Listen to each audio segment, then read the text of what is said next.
There we go. Problem reproduced.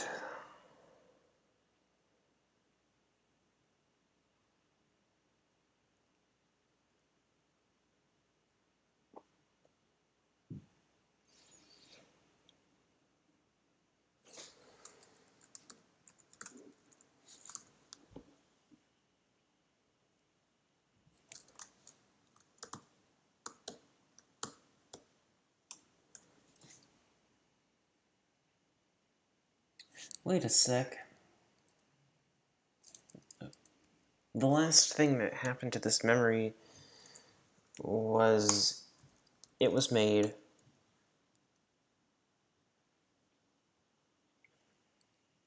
read-write. And then we page faulted. What the fuck? Why do fuck?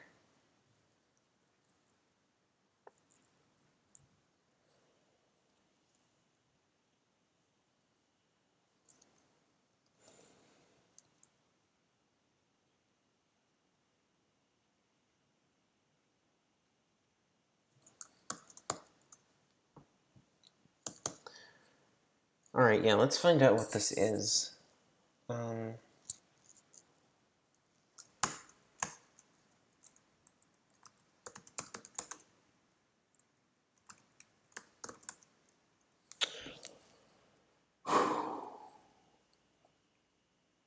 the IP at F7F6F.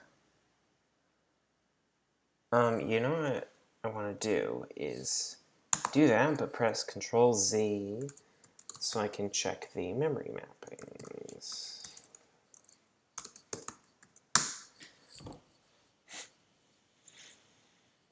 So this is going to be somewhere inside. No, it's not.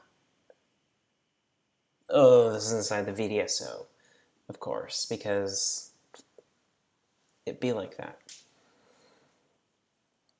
So F78 is inside the libc. Great.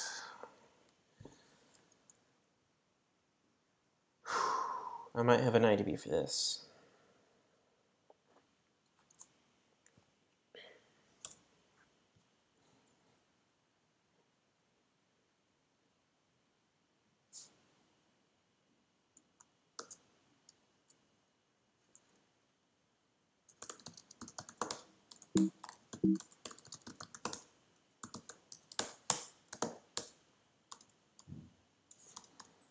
Well, actually, let's make sure this is the same libc.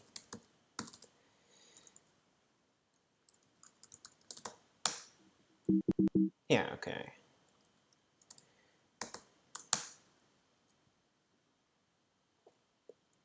We good.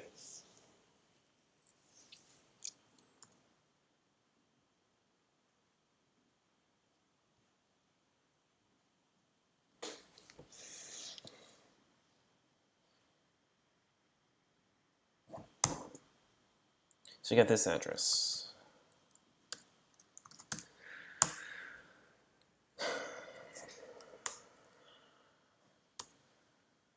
This is some kind of thunk, apparently. Oh yeah, this is like the syscall mechanism. So let's descend, of course.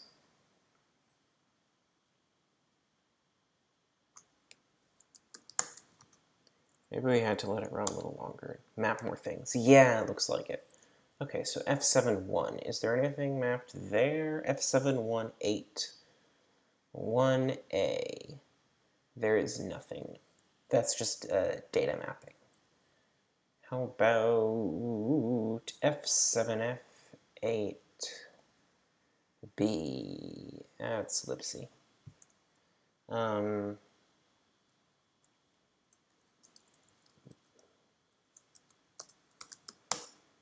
But not really anything interesting. Seems to be like stack residue. That's also libc, I believe.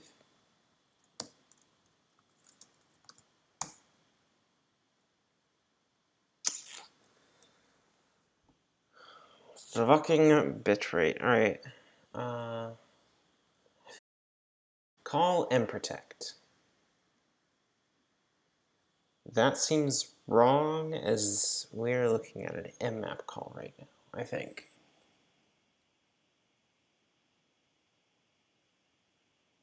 Mm-hmm.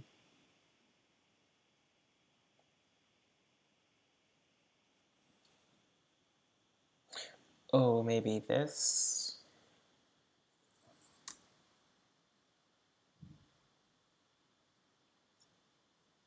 So that's a thread stack, apparently. How big is it? 1 page. That seems a tad small for a thread stack.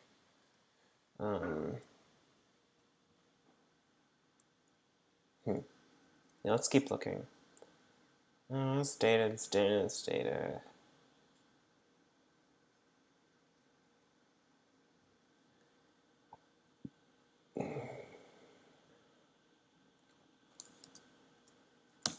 This might be in libc. No. F7B.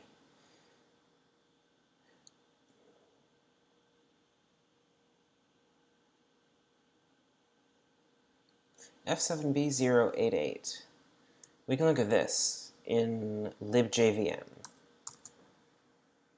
Let's see. I probably don't have an IDB for that just yet. Oh, apparently I do. Cool.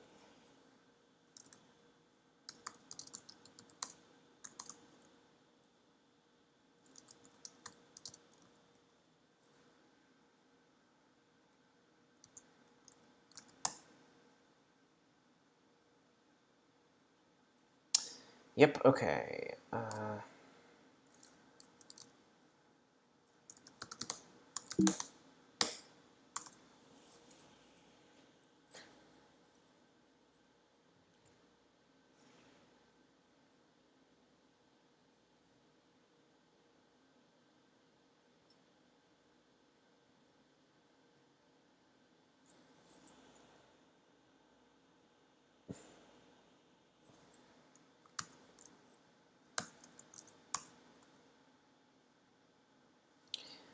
Yeah, I don't know what that is, but it means I should keep going. How about this? F76E. That's in VVAR. No, that's F7F6E. F7, oh no, that is in libjvm. Ah! So this is the memory serialized page, whatever the fuck that is. Alright. Can we go back to JDK 8?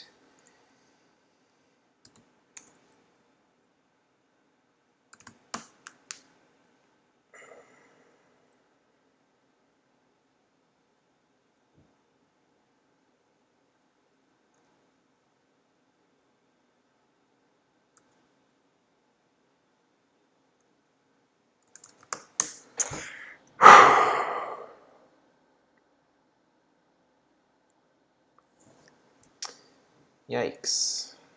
I probably have to use SourceGraph to search old code.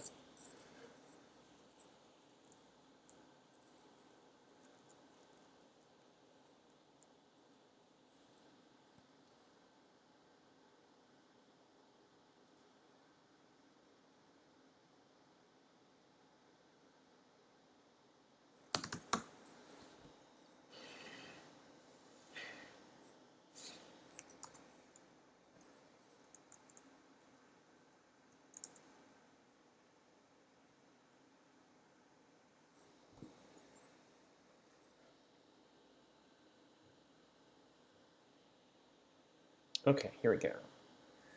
What the fuck is the memory serialized page?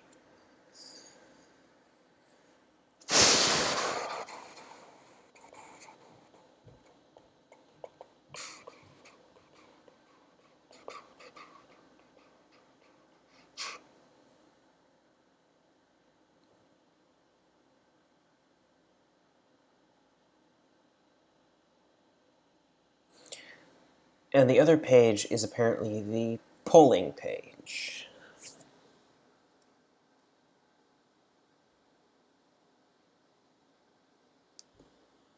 But, okay, mem serialized page.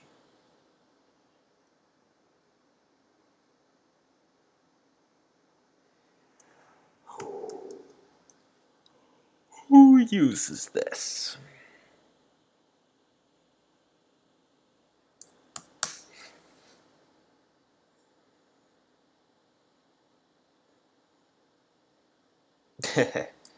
Okay.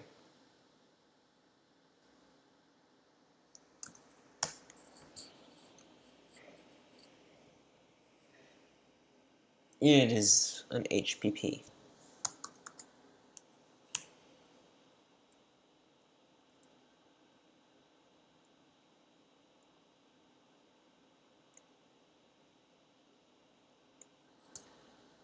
So what's the situation with this? Who does the improtect stuff on it? Probably something that calls this. Yeah, OS protect, memory. Yeah.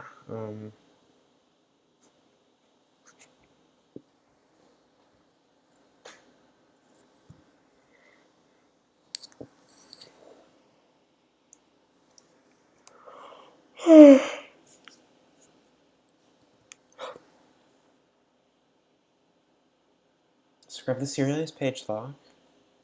Whatever that is.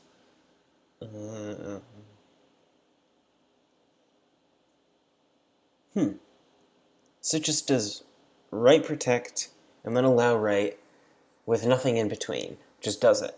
What is the point?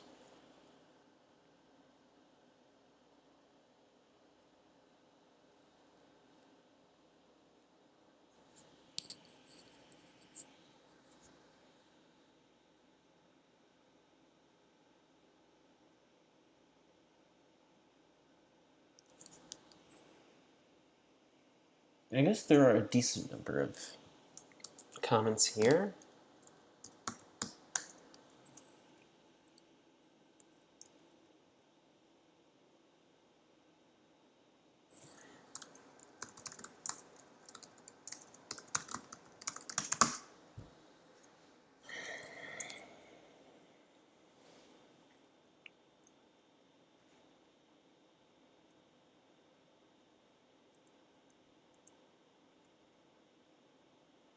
I take that back about there being a decent number of comments.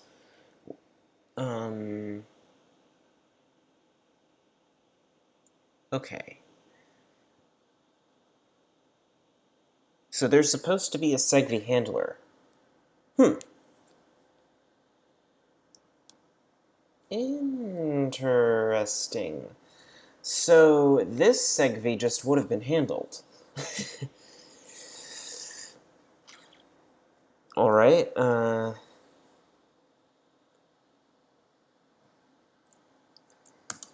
yeah, there's a clear race condition here. Maybe I should just fix that race condition, and that would solve the problem.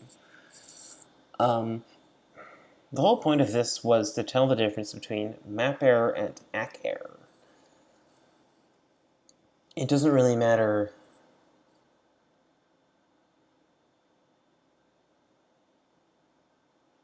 You know, what I can just do is delete this code, return segv map error, return segv ACK error,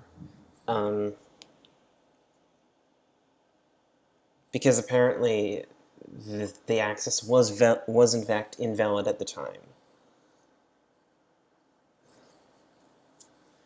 I am pretty sure that this will solve the problem. I'm also pretty sure that if I just run this and look in the log, I will see I will see the same seg fault and I'll see get it handled. So the problem is not the seg fault, the problem is that we decided to crash instead of handling the seg fault. Okay.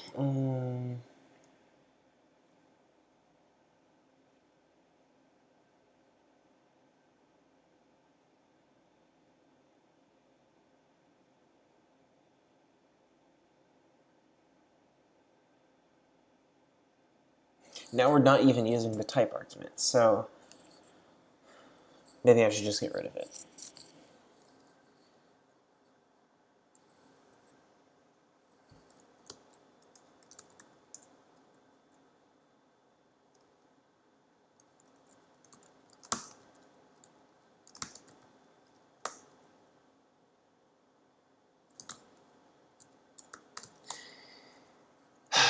I love deleting code.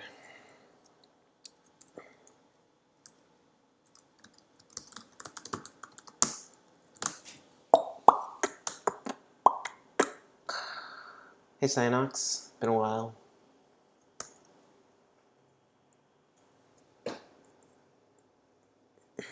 Yeah, I'm doing ish.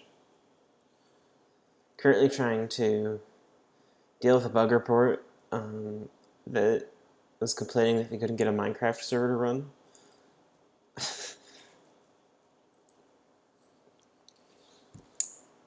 Yeah, let's see. We shouldn't need segfault type anymore. Happy New Year.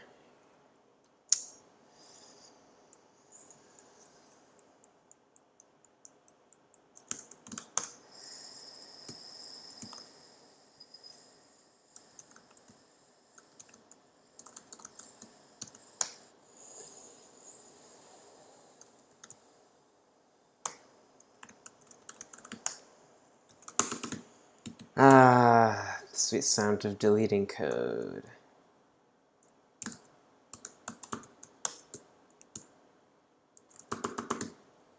Especially multiple lines of it.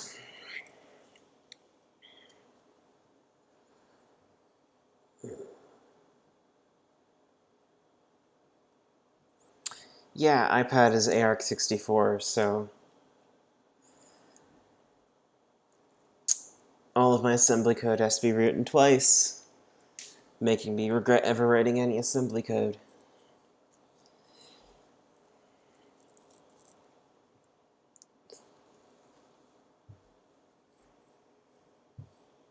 Yep. iSH is an emulator of the i386 for ARC64. It's a little bit weird, but a bit too late to reconsider.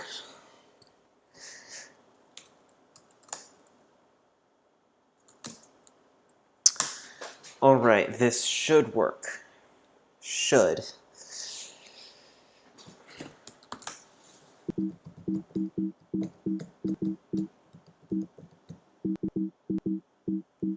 Yep.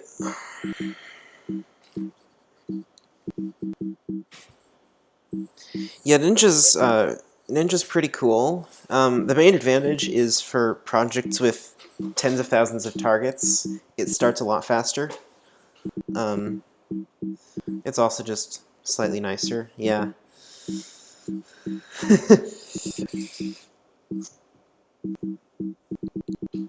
All right, it does work. It's ridiculously slow, but like, what were you expecting? Now, let's try to run a Minecraft server.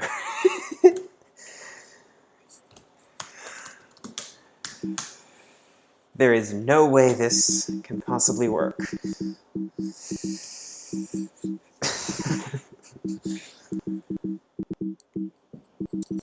The noise is because because I'm tailing this log file, which includes a log for every read call, and includes the data buffer of that read call, which contains binary data.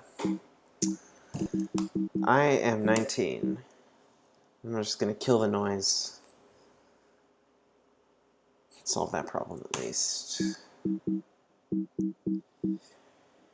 It's interpreted as bells. Yes. Yes. I also get some of those inquire characters, and my terminal replies with "fuck you" because that's how it. Right. All right. We got the error that was pasted into the bug report. illegal instruction, which is apparently some FPU thing. Right.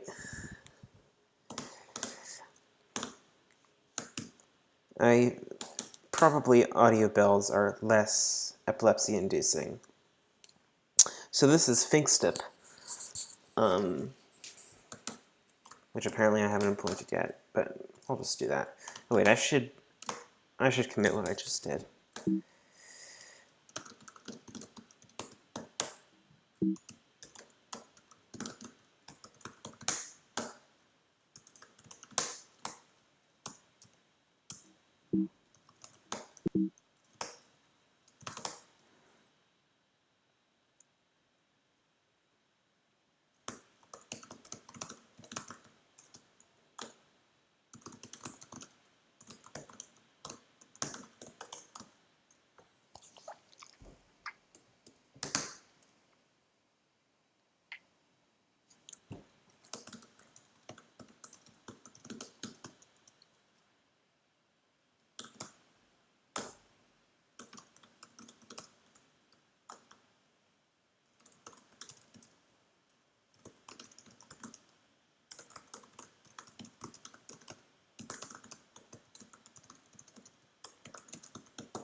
Wow, that took a damn long time to output just one crash dump. But at least we have a crash dump now. Not that it does me any good. Alright, so that instruction... Finkstep. Yeah, also just having to... And also just running everything in an emulator makes just everything take way longer. Let's take a look at this crash dump, by the way.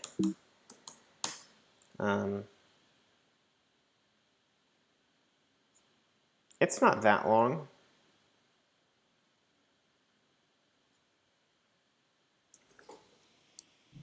Oh, it took too long to read out the crash dump, and then it just gave up. That's interesting.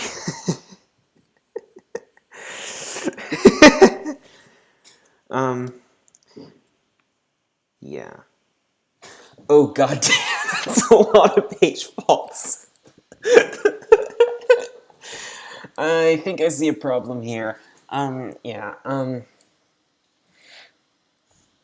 Maybe we'll fix that later. Okay, what is this? D9F7.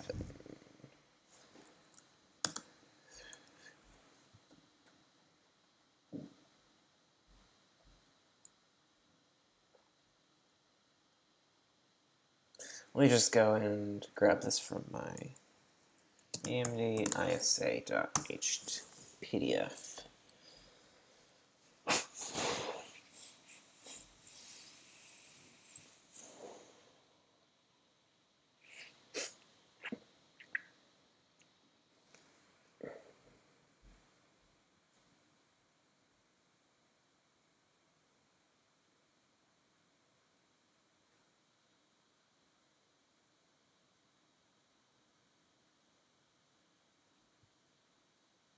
There we go.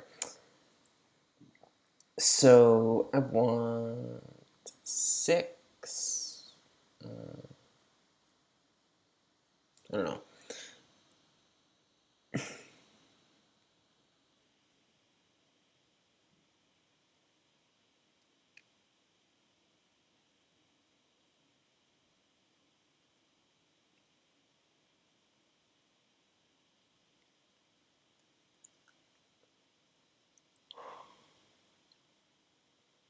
Six, 0, 1, 2, 3, 4, 5, 6, 7. D967, right, because this is the button.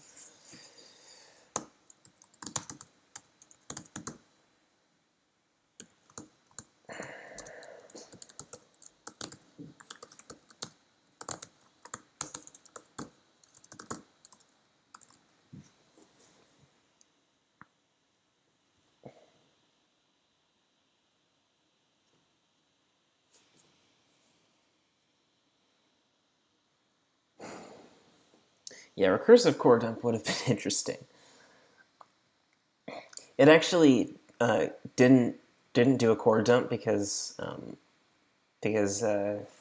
u limit dash c is 0. I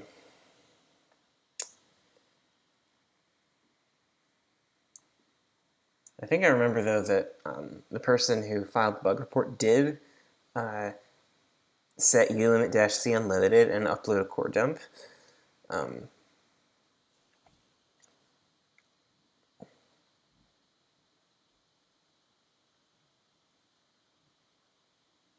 Indeed, indeed. They didn't upload the core dump, but they uploaded the crash report. But anyway, let's just fix this.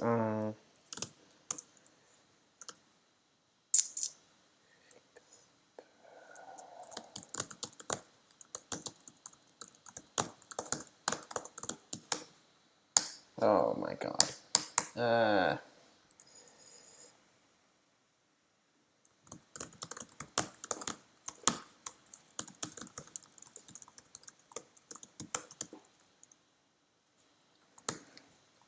Maybe there's a better place I could have put this, like with the pop and exchange thing.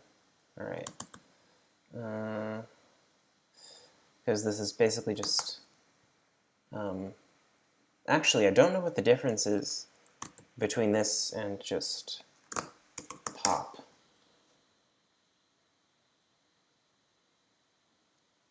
Oh,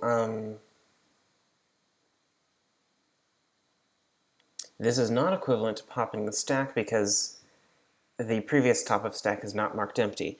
You know what's funny is I looked up where the Java was using this, and all it did, and every single place I could find, this instruction was followed immediately by ffree, making it no different from fpop. Oh well.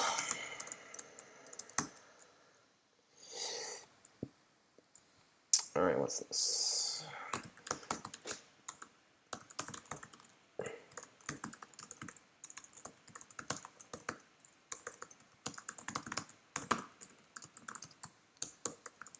Yep. Actually, I want to take a look. I want to take another look.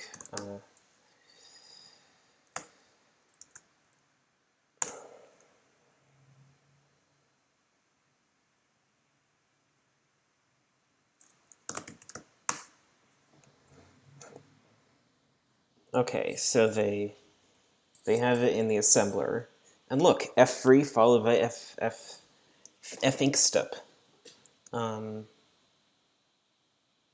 What is the point of that?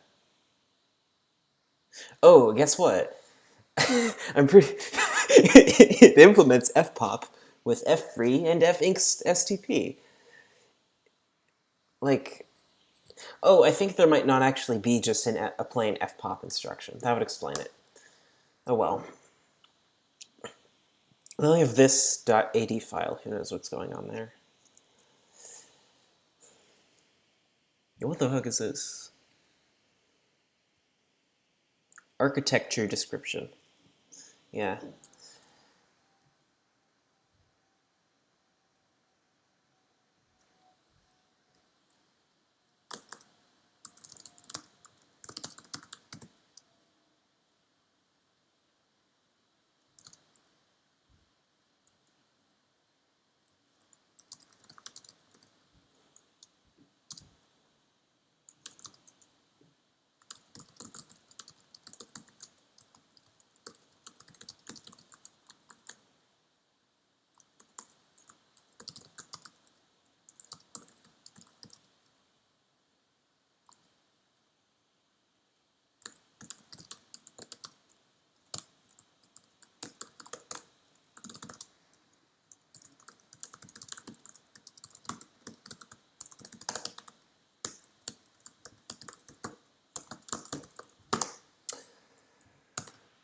That should do it.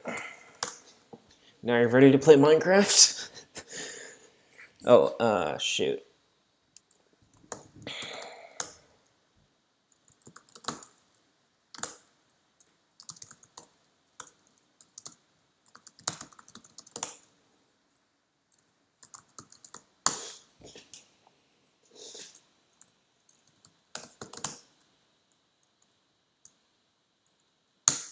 All right, here goes.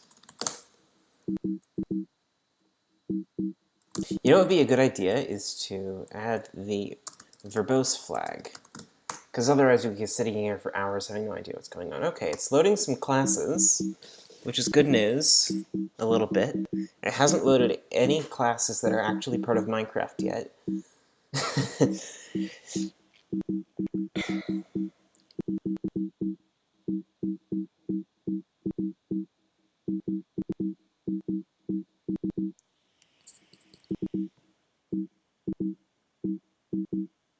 Oh, now it's loading Minecraft.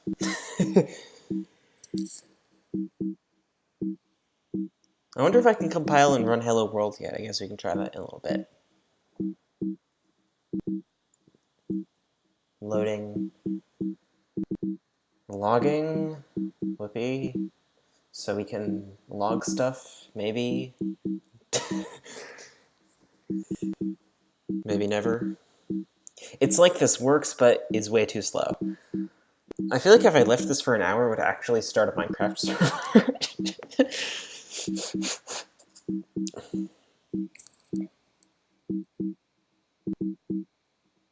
If so, we can make this into a Minecraft stream.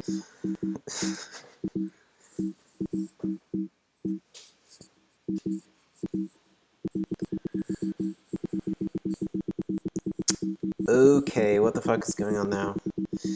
It could be... yeah, I'm pretty sure there is definitely some slowdown from all this logging. But, like... in the past, it hasn't really been that much. I could shut it off, though, and see how much faster it is. You know what would be a better idea is to profile it. And...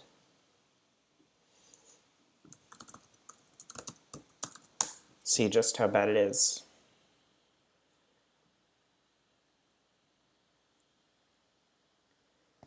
Yeah, it's like... I don't even see printf here. Yeah. Computers are fast, man. Okay, we got printf at like 0.09%. Ooh, yes! A crash. What happened? We may never know because I didn't run this in GDB, so we don't have a stack. We don't have anything. Oh boy.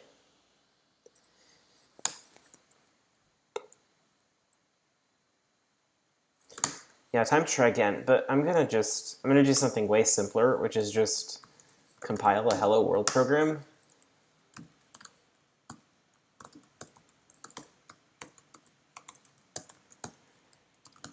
And then we can feel like we accomplished something, if this works. Writing to standard out synchronously, yeah. Right, because that was actually the printf self time. Yeah, I'll do it. I'll profile it again.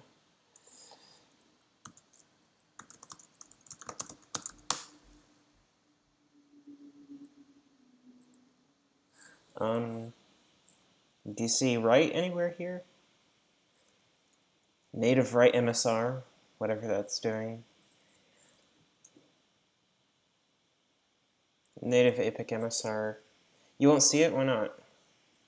It's good point.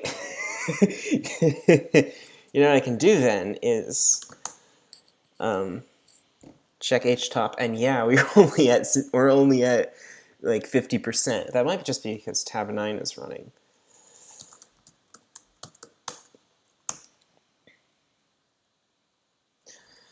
Okay, now we're at 95%, so 5% of the time is spent, or 10% is whatever. Okay, maybe now it's like 30% spent in printf. All right, you may have convinced me.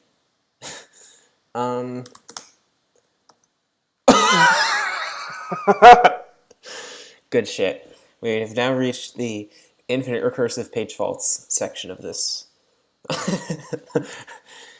program, I think.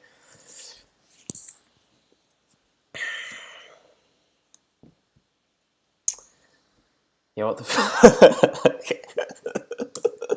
This is not going anywhere. Ugh. Well, let's commit what we have.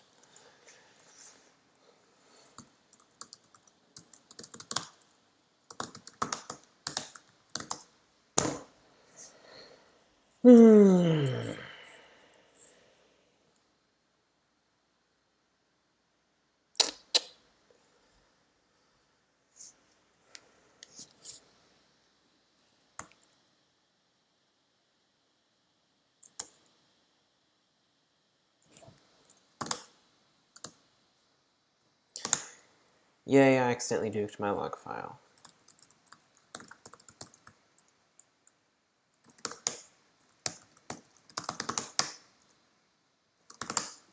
Now, you know, if we can pass verbose to this, that'd be really cool. Because the Java compiler is written in Java. So maybe we might be able to see something. I guess not. Oh, no. You know what let's do? Let's pass dash. Fuck that, that'll take forever. Let's scroll up to where I last ran javac-help.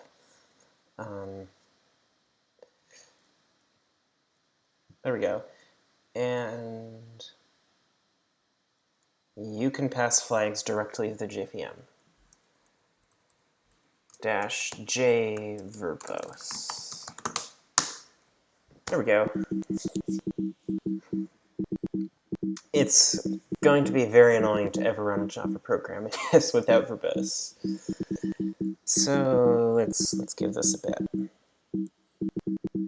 Am I in GDB? Yeah, I'm in GDB. Right.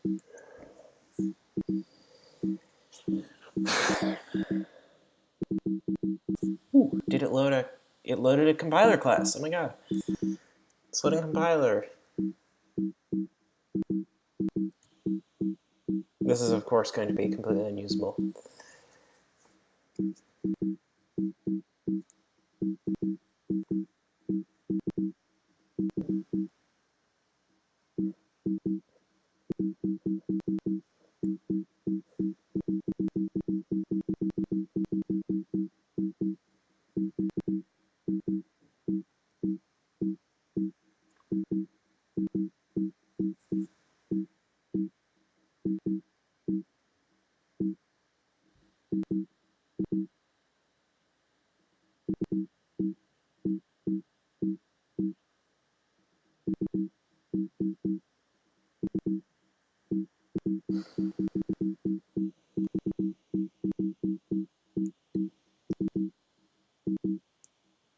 Oh fuck, my bitrate went to shit. I think I have to restart the stream now.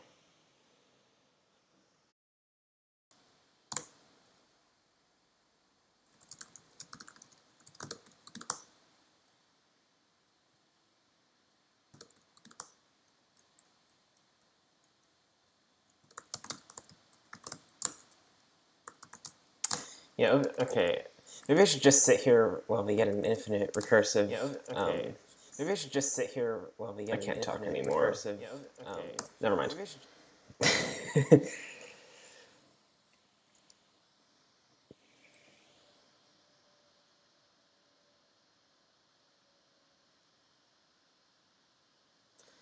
Oh yeah, infinite page faults. Here we are.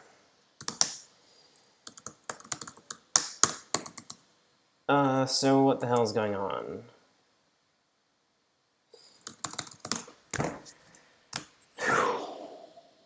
Got a bunch of threads. Let's see which one is doing the infinite page faults. Apparently this one. Thread 6.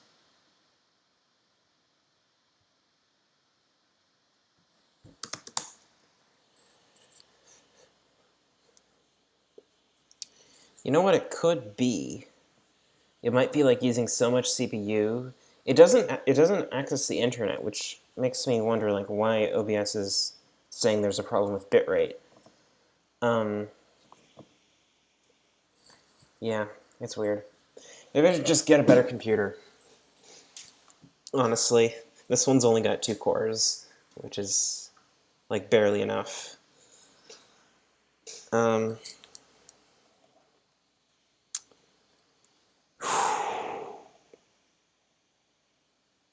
IO wait. That could be. Because the tests are going on inside a VMware virtual machine. It could be that there's something going on in the interaction with that, with like the net stack. VM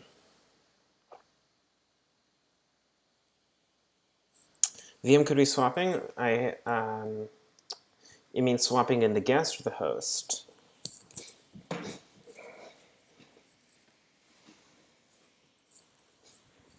It is definitely writing a log file quickly. There's no doubt about that.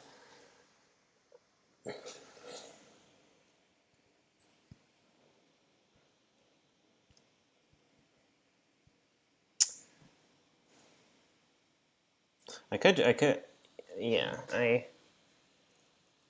let's see. Pager.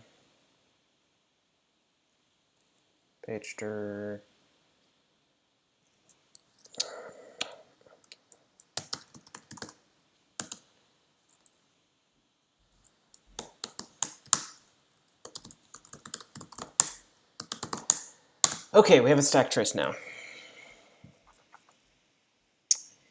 Yeah, I have a swap file enabled, but it's not. I don't think it's using enough RAM that I should have to swap.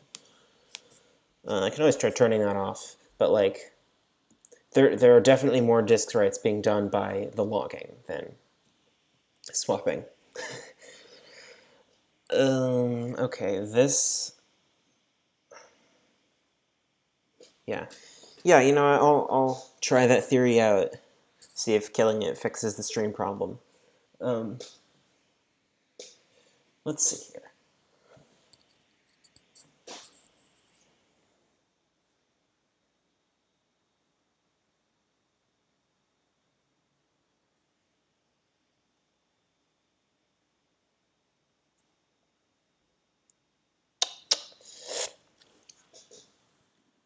The fuck is this?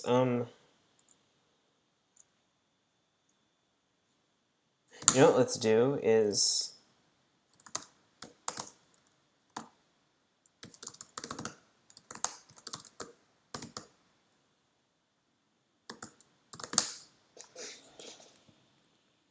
grab that real quick and see if that helps us interpret the stack.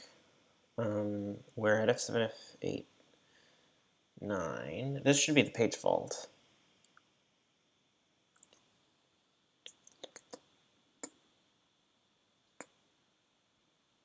And this is in libc, so interesting.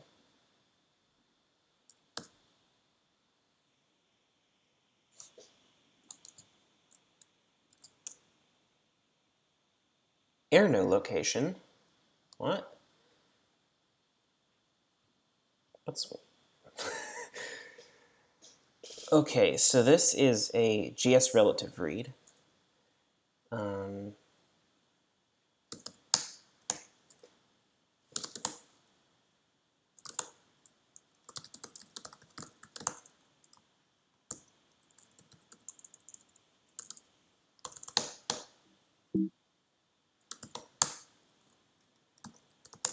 All right, how did that happen? How did our thread local storage offset get set to this?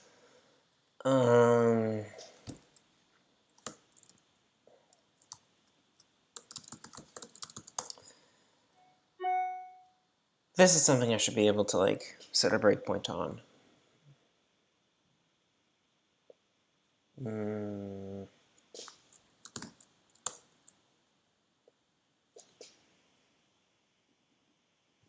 So it's done by set thread area. But I am not logging the...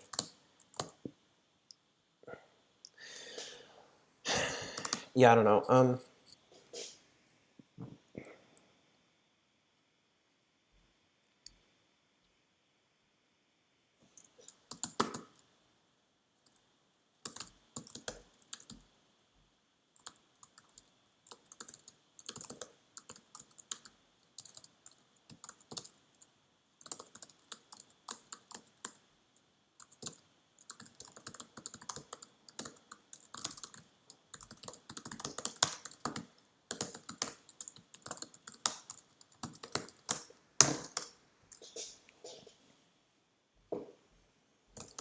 This should help.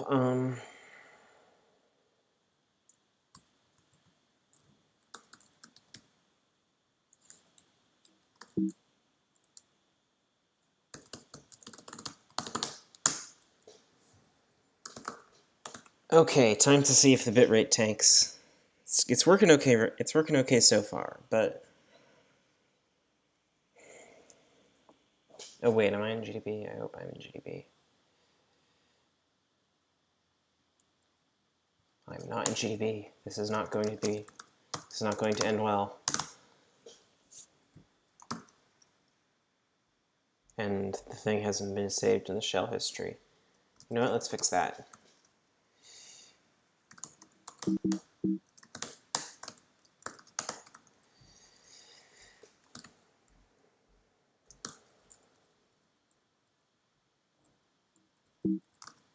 God damn it. It overwrote the shell history. So what we gotta do is just edit it outside of the emulator.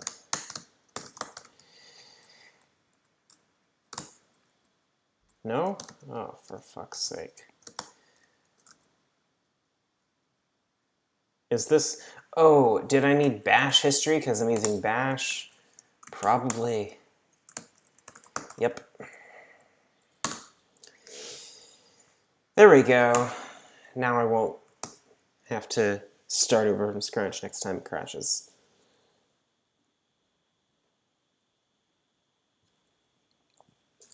Alright. Bitrate's still working, still doing fine, so... In fact, bitrate just jumped up dramatically because stuff is moving.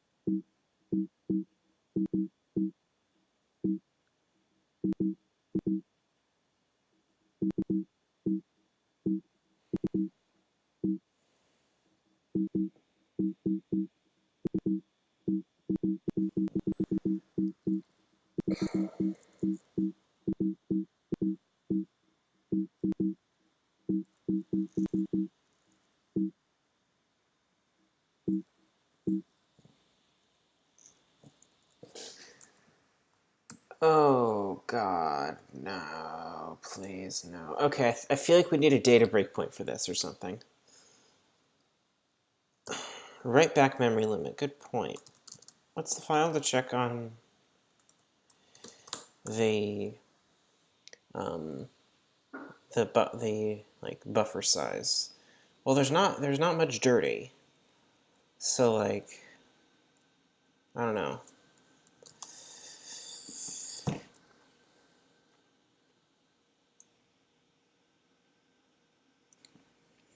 I don't know, man.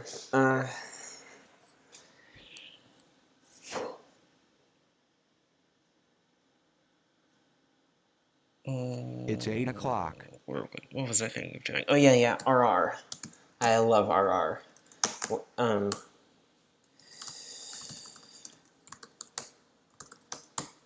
20. What does that mean?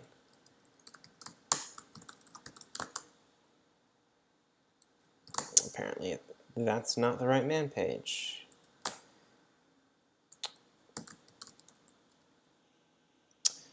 %of the memory available. Is there a man page for the these syscuttles? That'd be nice. Man 5 proc. Doesn't have dirty ratio in here though. I did just check this. I don't know. Oh, VM. Okay, yeah, this does look like where it would be if it was here. I don't know. But anyway, RR. When it works, it is amazing. When it doesn't work, that's the saddest thing ever. But when it does work, I can do... Oh, that's new. Compare and exchange. Yay. Why does this only happen in RR, that I get this compare and exchange error?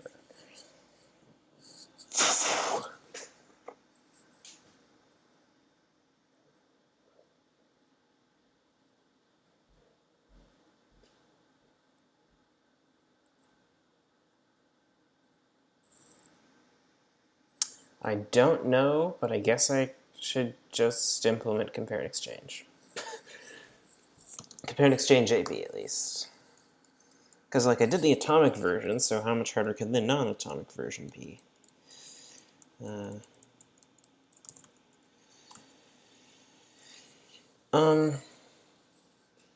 Yeah. RR has this chaos mode, where it randomizes the scheduling. Of course, that's not foolproof. The thing about RR, though, is that it does not support multi-threading, because that makes it impossible to record the thread state transitions. So it just has one core that switches between threads. Sorry, it doesn't. It does support multi-threading. It just doesn't support multiple cores. Anyway, I can probably just do this, but non-atomic. Let's see. Yeah, that's probably it.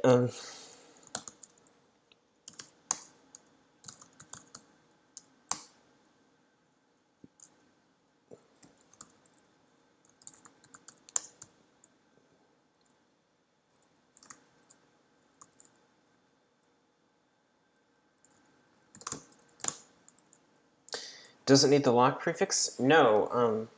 This is specifically complaining about the non-atomic version, the version without the lock prefix, because I already implemented the one with the lock prefix, which I'm now copy-pasting to create the other version.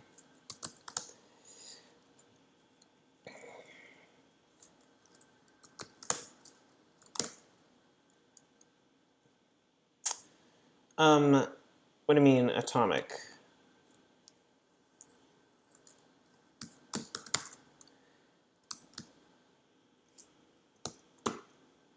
Atomic across all processors. Well, yeah, that's what I mean by atomic.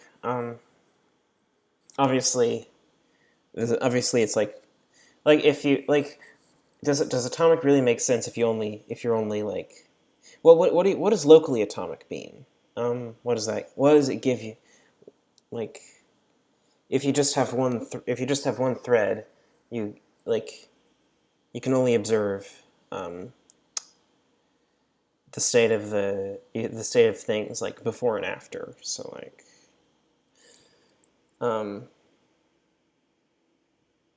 well, yeah, of course it's going to atomic relative to what?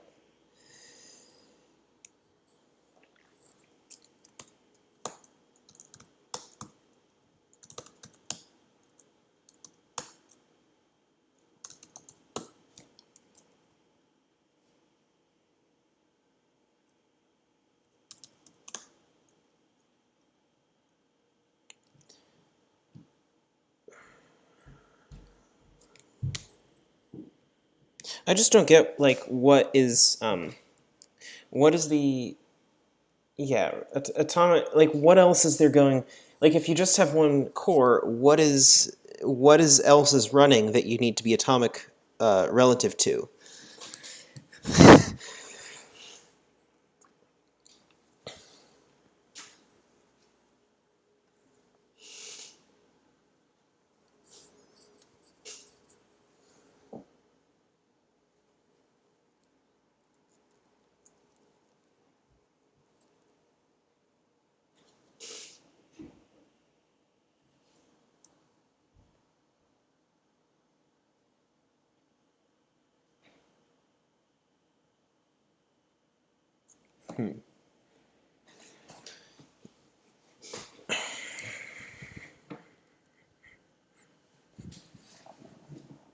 Okay.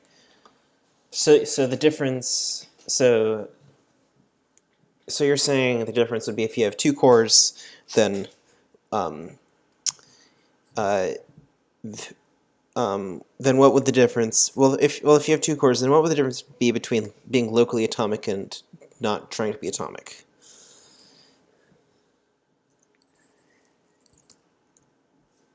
And what is this OF7C?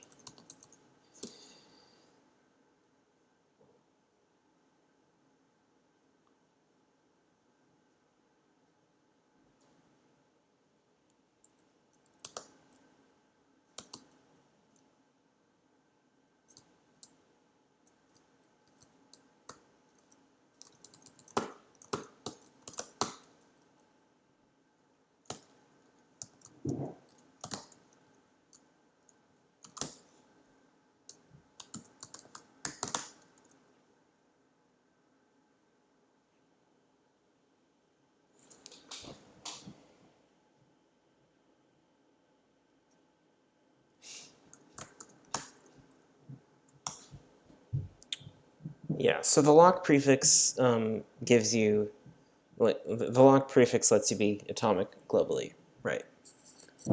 I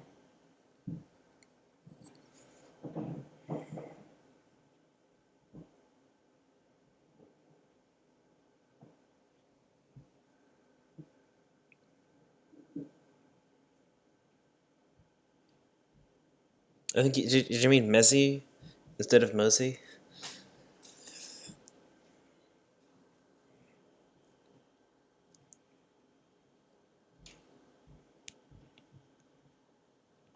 Yeah.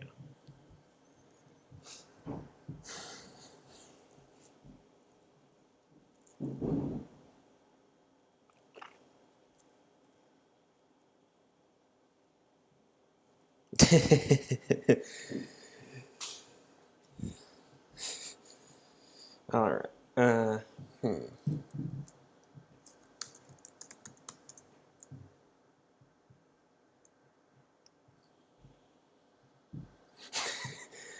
It is a Thracian tribe. No.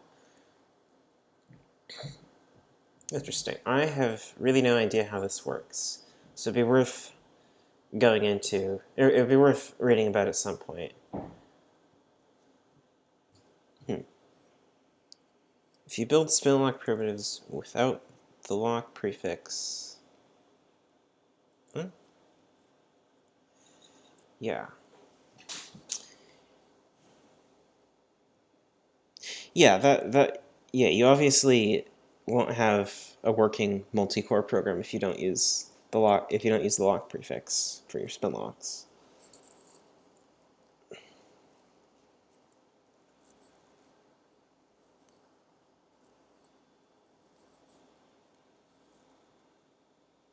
But like, when would you, when you're talking about being locally atomic, it sounded like there was like some situation when you would not want to use the lock prefix.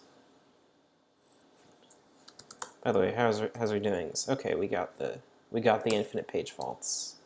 I think we can go and kill that.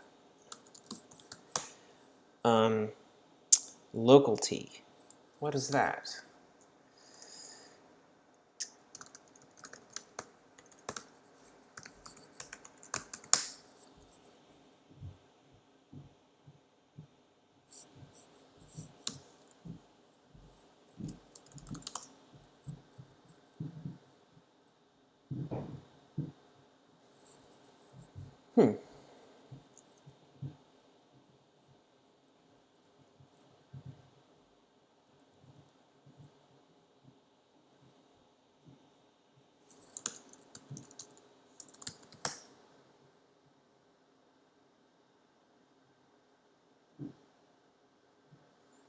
This is not what I was looking for.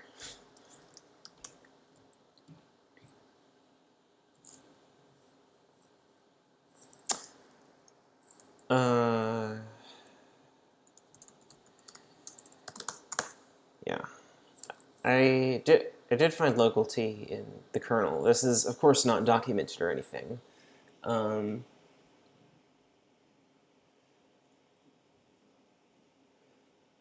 Unless I should be looking at a different header file.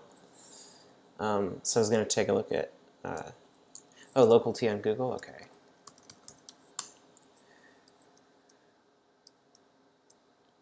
Well, not that, but maybe Google can read my mind better. Oh. Well, this is going to be good.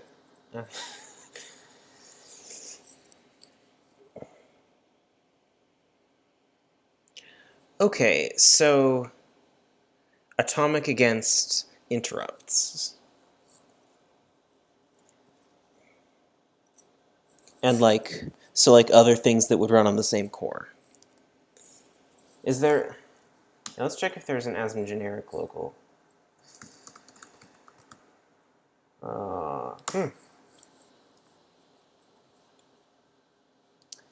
Signed long type for operations which are atomic for a single CPU. The default implementation is just atomic, so I see. So the difference is you won't be preempted if you're preempted in the middle of a compare exchange. Well, you can't be preempted in the middle of a compare exchange. Like an interrupt, if an interrupt comes in, it either happened or it didn't. Whereas if you break it out into separate instructions, then it wouldn't be like that. All right, I get it.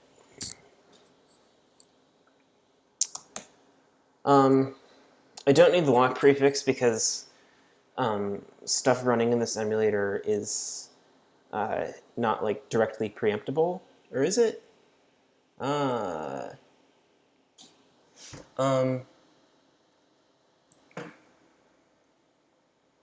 Yeah. This makes me want to go look up what the JVM is using it for.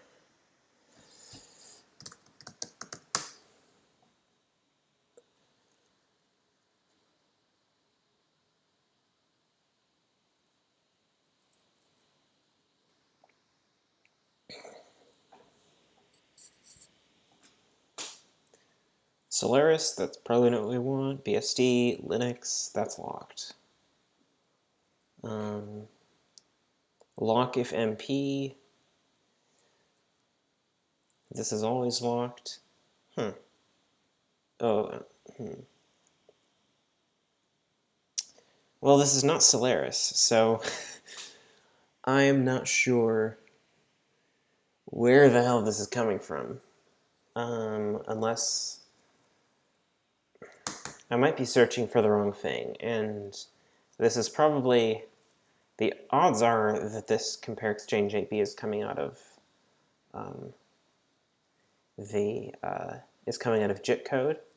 So I'd have to look a little further for whatever's generating that. Maybe here.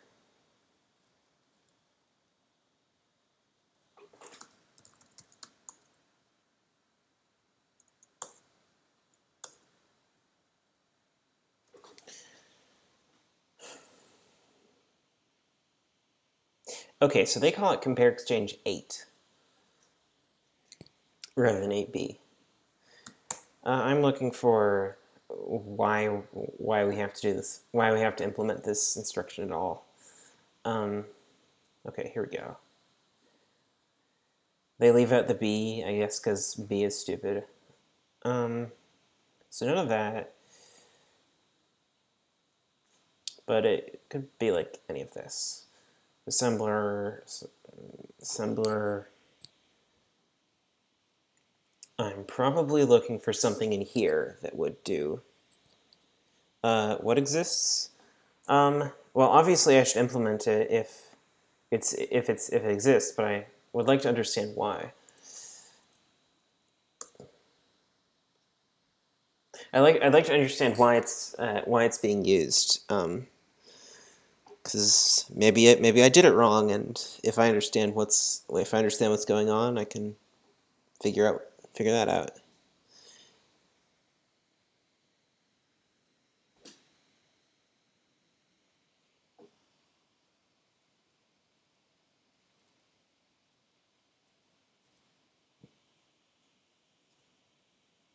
Yeah, I get that, but like, why is the JVM using it without the lock prefix?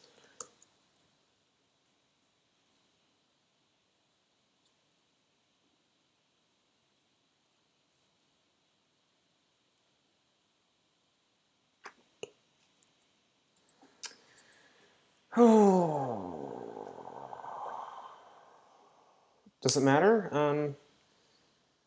Probably not for my implementation, but it's always nice to learn more things. Only have one CPU? No, there could be there can be multiple threads. Each each each like each time you call clone, it creates a new native thread. So I would want to make sure things are working right.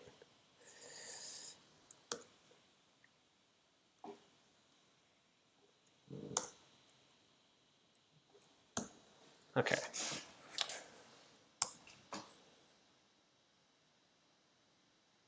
It could just be that it leaves out the lock prefix if the JVM only has if there's only one JVM thread.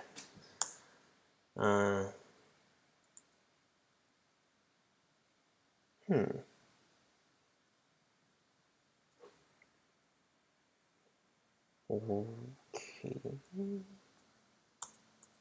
Yeah, it's looking like that's what's going on. It just yeah, that's exactly. You don't need lock if you only have one core, but I could have more than one core. But yeah, I think I got my answer, which is the JVM will leave out the lock prefix if there's only one JVM thread. Anyway, this should be fine.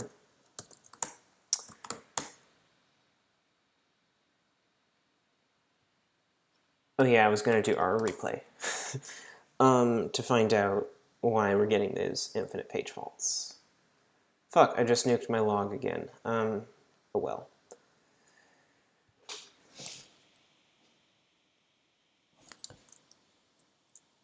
So continue to the end. What's the relation between ish and compare exchange 8b? Because JVM is using it, and I'm trying to emulate the JVM. God. Wait, why was it killed? Oh, I'm replaying the wrong trace. Okay. I would like... Yes, I am. This one. Right, everything's being emulated at the lowest level because it's fun. Okay, now we gotta wait for it to replay the whole thing. It'd be nice if I didn't have to do this and I could just jump to the end. Because it does have these periodic checkpoints, but... Oh, great.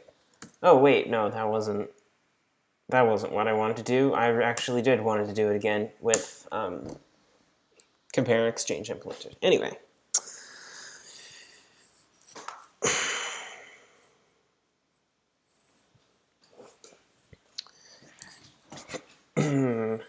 Yeah, yeah, I see why you'd want to make them locally atomic so that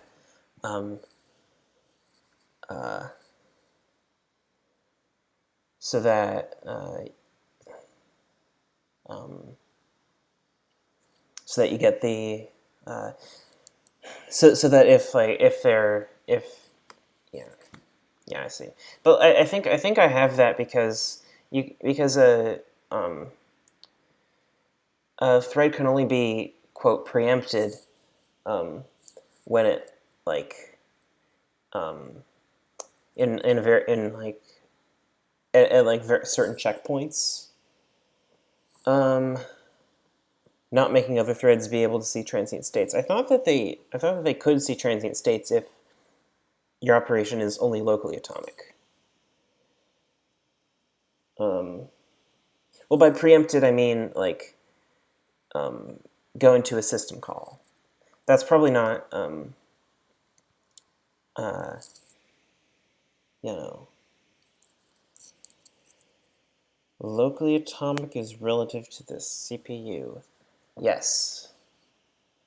I'm getting a little bit confused here. All right, did we do it? Yeah, we did it.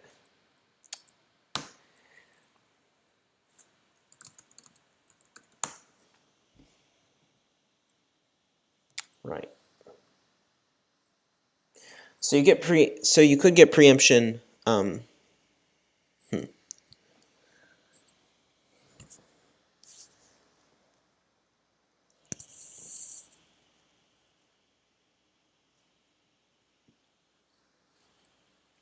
Right.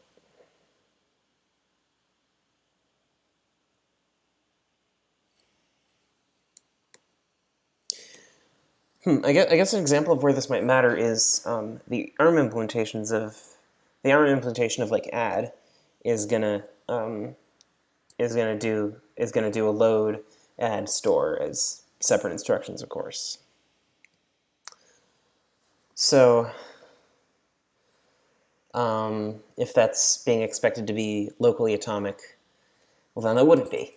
So yeah. I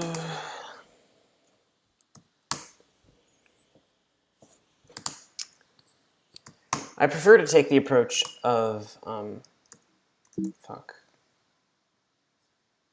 of just not worrying about it until it actually becomes a problem for this kind of thing. Because then I know I'm actually fixing. I actually fixed the problem. And damn it, I forgot to even record. How could I?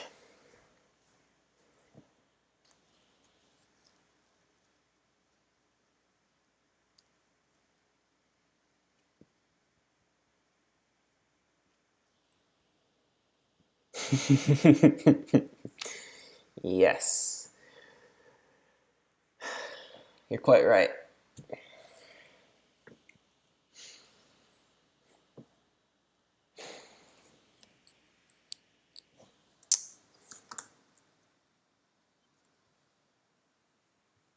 All right, I don't even know what it's doing now.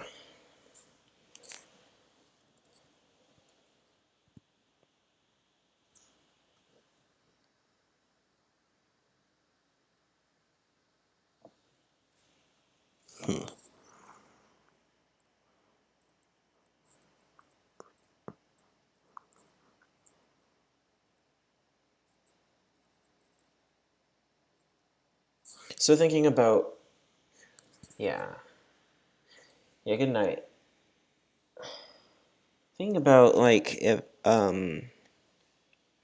where it would be a problem if, say, add was not locally atomic on ARM. Like if something's relying on, when would something rely on add being locally atomic? I mean, I guess one case would be if it knows that there is only one thread. In which case, it's not like there's another thread that can observe an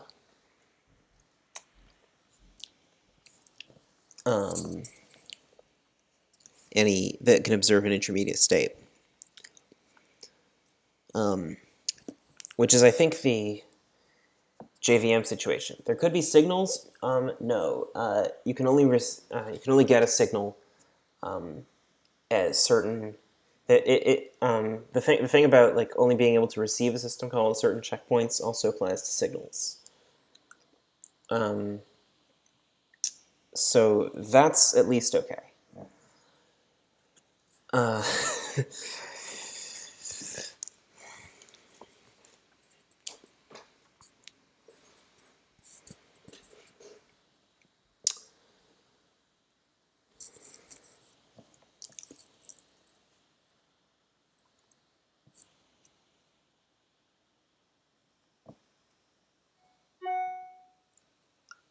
The other situation, I guess, would be if you have a program that is doing something per CPU, which I don't even know how you would do that. I don't know how you would do that like at the at the level where you have threads, unless you have each thread pinned to a core with affinity. In which case,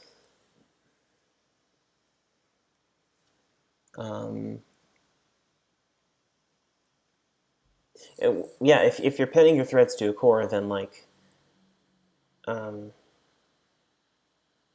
what's the problem? Yeah, if you like if you I'm trying to understand like what then is the problem with per CPU variables? Oh, are those more yeah. The Yeah, I probably shouldn't be thinking about per CPU variables as just per thread variables where each thread is pinned. Oh, fuck. Okay. Alright, stream should be back now.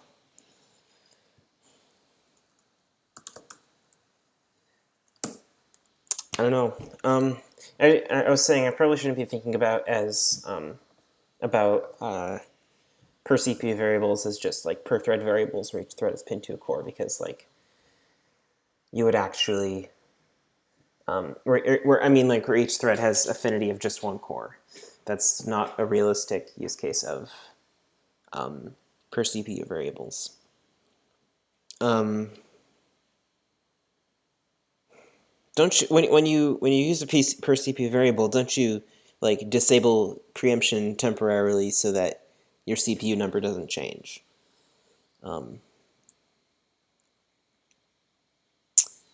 Yeah.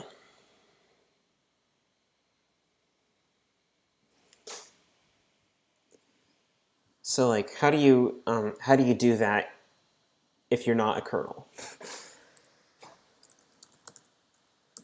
Oh yay, infinite page faults.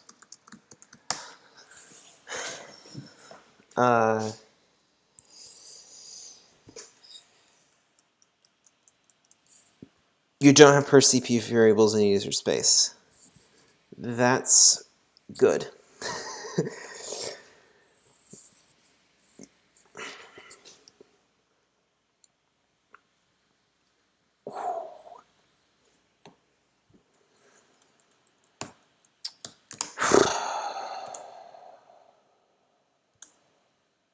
Replay time.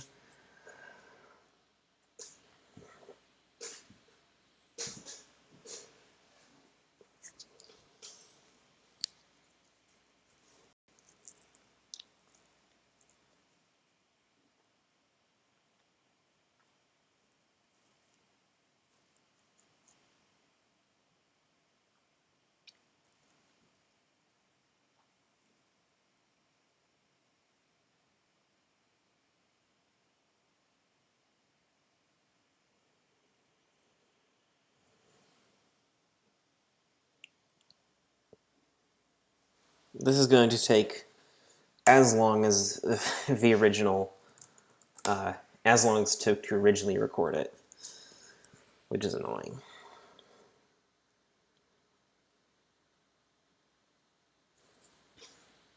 Because this is particularly annoying because RR does have the capability to just jump directly to a certain point in the execution, but then, but like, because it takes checkpoints every so often.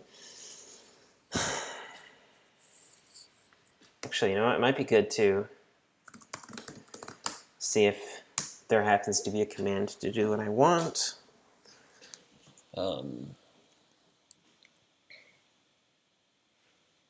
Yeah, you can go forward just one entry.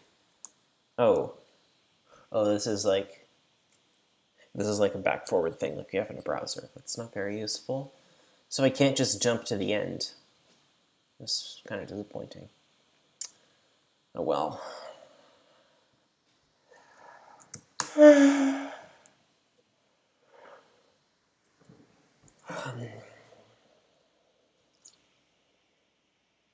Thanks. Good night.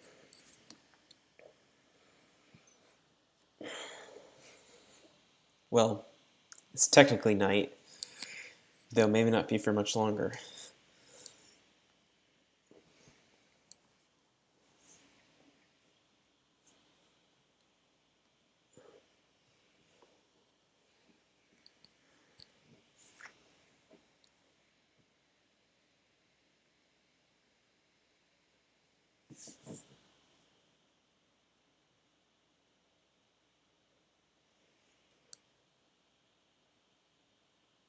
All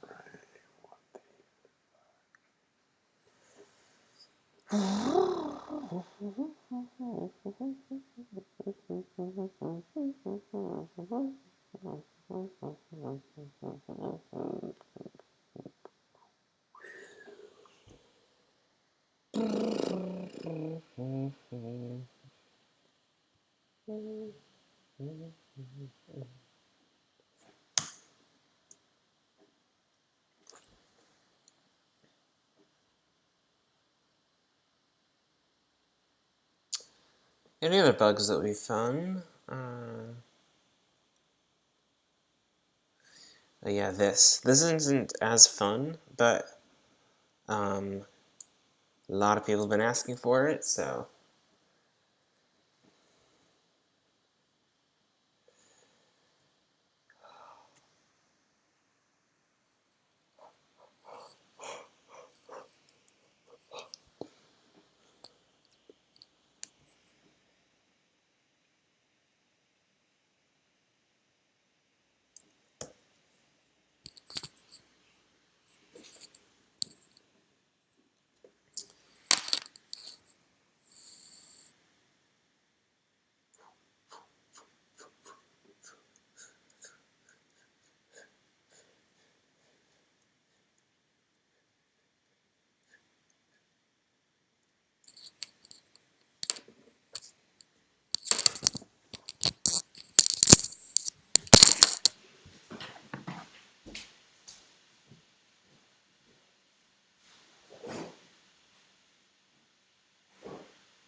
I think I'm gonna end the stream here and go watch John Blow. You should too. We'll set up a one viewer raid. How about?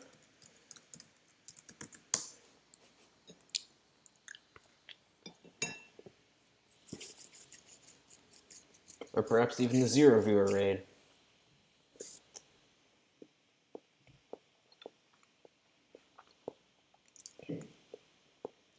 Oh wait, no, I have to raid. I have to do the raid in the freaking dashboard.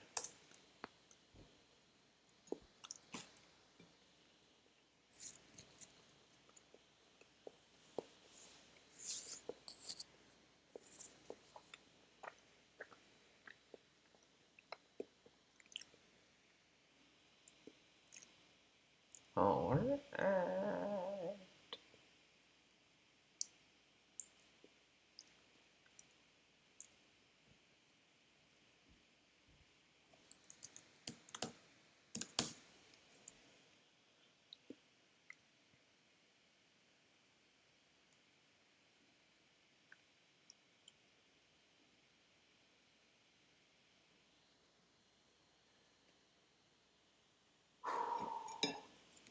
One viewer is ready to raid. Well,